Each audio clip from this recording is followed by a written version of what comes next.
اور کتاب میں ابراہیم کا ذکر کرو، بے شک وہ نہایت سچے تھے، پیغمبر تھے۔ جب انہوں نے اپنے باپ سے کہا کہ ابا، آپ ایسی چیزوں کو کیوں پوچھتے ہیں جو نہ سنیں اور نہ دیکھیں اور نہ آپ کے کچھ کام آ سکیں؟ ابا، مجھے ایسا علم ملا ہے جو آپ کو نہیں ملا، تو میرے ساتھ ہو جائیے، میں آپ کو سیدھی راہ پر لے چلوں گا۔ ابا، شیطان کی پوجا نہ کیجیے، بے شک شیطان اللہ کا نافرمان ہے۔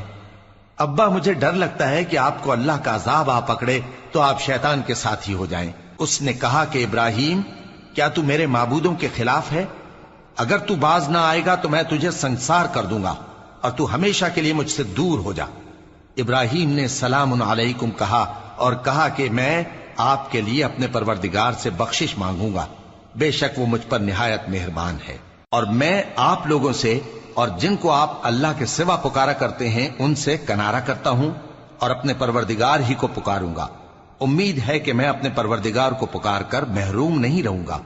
اور جب ابراہیم ان لوگوں سے اور جن کی وہ اللہ کے سوا پرستش کرتے تھے الگ ہو گئے تو ہم نے ان کو اسحاق اور اسحاق کو یعقوب بخشے اور ہر ایک کو پیغمبر بنایا، اور ہم نے ان کو اپنی رحمت سے بہت سی چیزیں عنایت کی اور ان کا ذکر جمیل بلند کیا۔